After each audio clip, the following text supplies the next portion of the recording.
থেকে ছেড়ে আসা চট্টগ্রামগামী উদয়ন এক্সপ্রেসে এক তরুণীকে ধর্ষণের অভিযোগে ৩ জনকে গ্রেপ্তার করেছে police.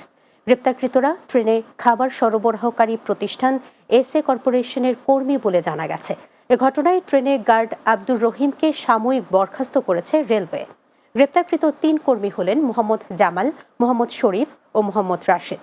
Chittagong railway police super Hasan Chowdhury বলেন, ঘটনার সময় চলন্ত ট্রেনটি লাকসাম এলাকা পার হচ্ছিল। এ ঘটনায় ভুক্তভোগী মামলা দায়েরের পর ৩ জনকে গ্রেপ্তার করা হয়। চট্টগ্রাম মহানগরীর খুলশী থানার মাদক মামলায় সাজাপ্রাপ্ত পলাতক আসামি খায়রুল বাশার সুমনকে গ্রেপ্তার করেছে র্যাব-৭ চট্টগ্রাম। র্যাব জানায় ৫ বছরের সাজাপ্রাপ্ত ওয়ারেন্টভুক্ত পলাতক আসামি খায়রুল বাশার সুমন চট্টগ্রাম মহানগরীর ৫ লাইশ থানার পূর্ব নাসিরাবাদ এলাকার অবস্থান করছে। গোপন সংবাদের ভিত্তিতে র্যাব-৭ এর একটি দল সেখানে অভিযান চালিয়ে খায়রুলকে গ্রেপ্তার করে। পরে তাকে চট্টগ্রামের রাউজান থানায় হস্তান্তর করা হয়। চট্টগ্রাম মহানগর গোয়েন্দা বিভাগের অভিযানে বিপুল পরিমাণ ইয়াবা সহ ২ জনকে গ্রেপ্তার করেছে পুলিশ। গ্রেপ্তারকৃতরা হলেন মোহাম্মদ আবুল কাশেম ও ইয়াসমিন আক্তার রেশমি।